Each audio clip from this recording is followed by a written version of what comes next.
In the second video in chapter 10, we are going to be looking at the life of a cell. So this picture right here is a picture of a cell cycle. So a typical cell, once it is born, is going to go through these different stages of life, including, if we're looking just at this interior part, we're going to see something which refers to cell growth. So a cell is born and it kind of grows up, and then it does whatever job that it is programmed to do. And then at some point in this cell's life, it may or may not, but most cells do, have some signals that tell them that they're going to divide. And we need to make new cells. We need to replace an old cell, or we need to repair a cell, or we're growing. So the cell is going to have to get some signal that's going to send it into making more of its DNA, which is what we see here. And then eventually we're going to get some other things that are going to happen during this other little wedge here that we see, where things are going to, other than DNA, are going to get produced. And then the cell is going to go through cell division. So all of this that we see in gray here on the outside represents what we call interphase. So interphase is everything that we just described, except the time in which a cell actually goes through the different steps of cell division. So this is all interphase. So within interphase, we have a G1 phase, an S phase, and a G2 phase. And I'll talk about those. So let's get started with that.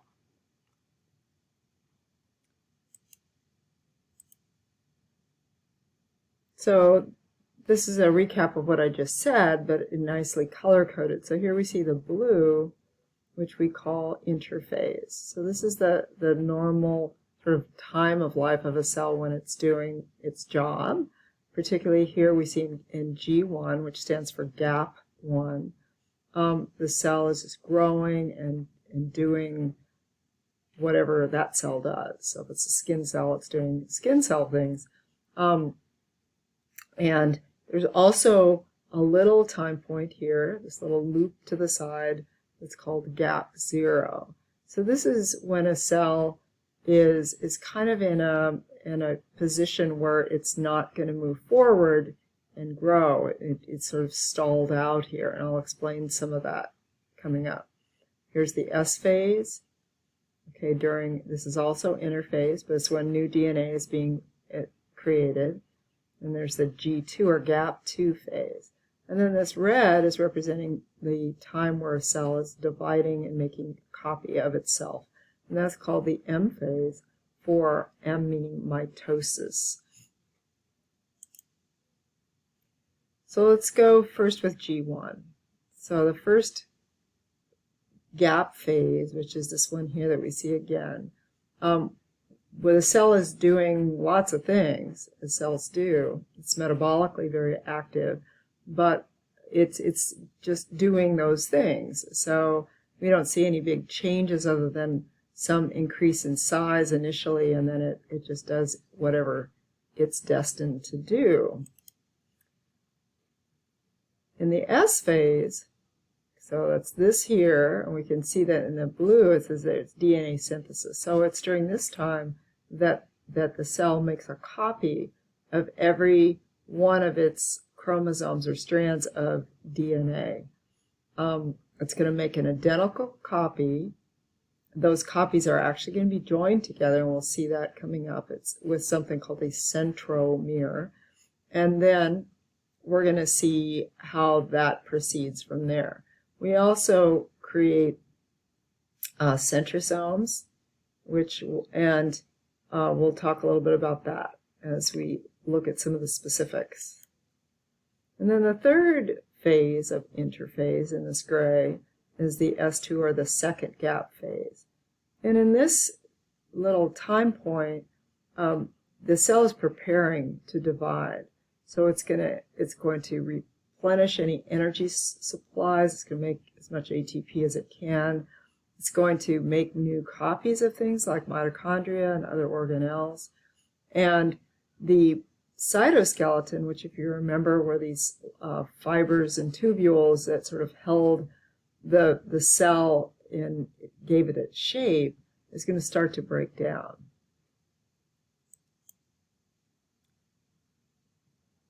So then, once all that's happened, so we're going to leave interphase, and we're going to go into that phase we just mentioned was mitosis.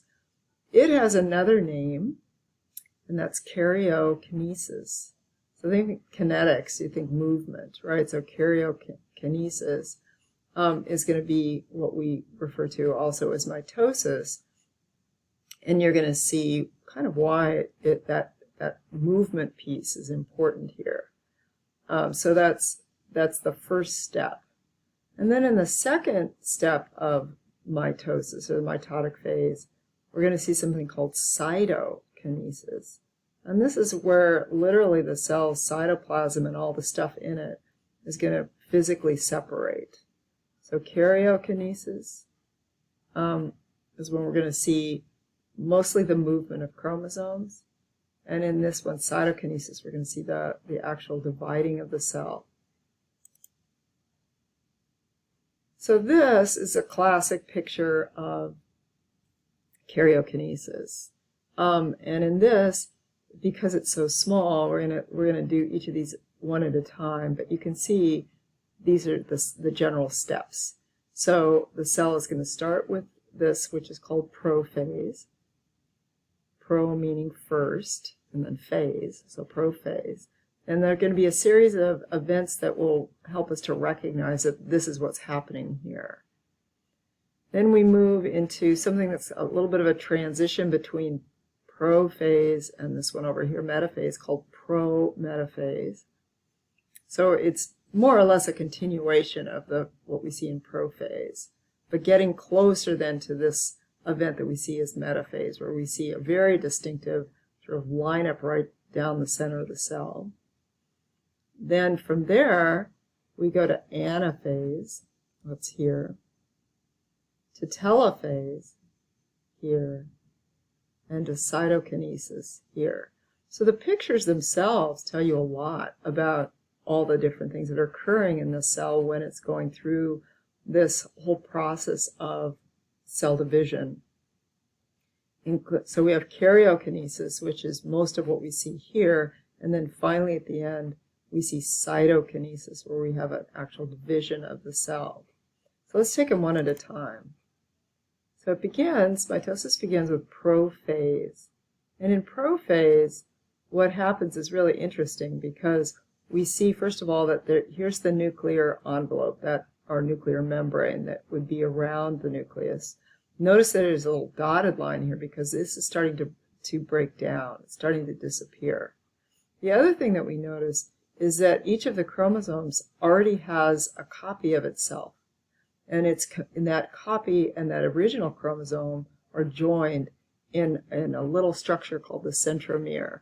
That's it looks like a little dot there that's holding these two pairs, this copy, the original and the copy together. So these right here are called sister chromatids. The original chromosome and its copy that are attached by that centromere. So this is a set of sister chromatids. Here's another one, the one's in green.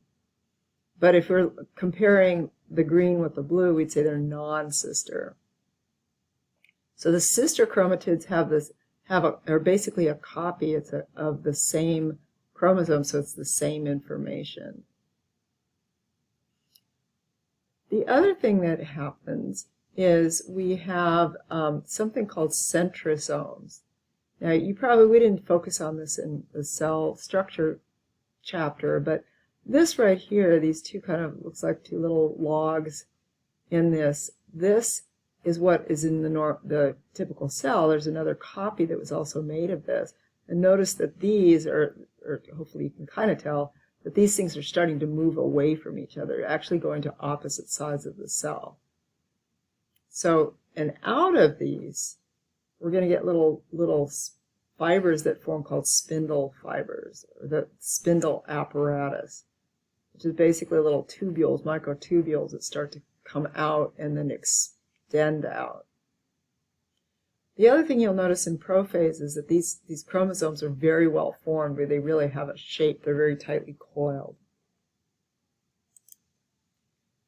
Prometaphase is when we look at now just an individual set of sister chromatids, the original and a copy with its centromere that's kind of this middle piece right here.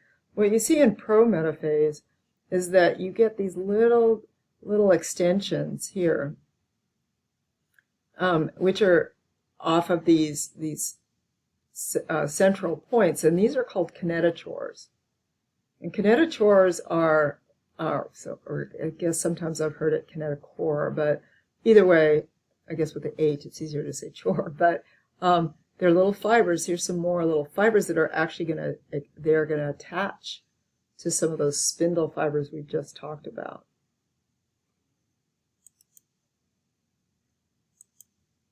In metaphase is the classic picture.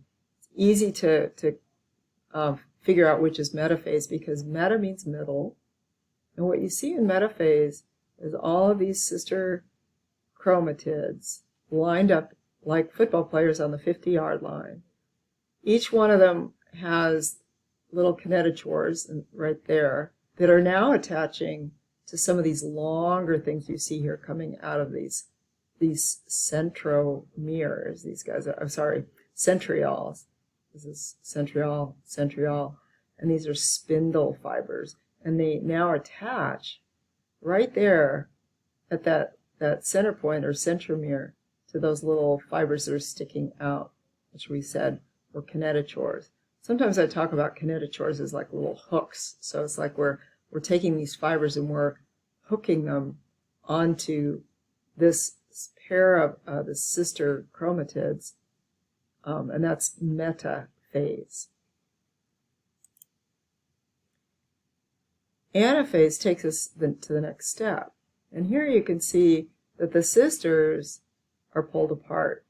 So these fibers, these spindle fibers, start to shorten and pull one of those sisters this direction, one of those sisters this direction. So remember that the sisters have identical information on them. There's a copy of the original chromosome, and so now we're pulling the original and the copy apart from one another, and they're getting pulled toward the opposite pole. Also notice that the cell starts to look kind of oblong. It's sort of getting longer, and that is because in telophase you start to see some other things reappearing. So here in telophase you see that a nuclear membrane starts to reform around this set of those chromosomes and this set. You can see some of the other organelles like the ER in here and mitochondria.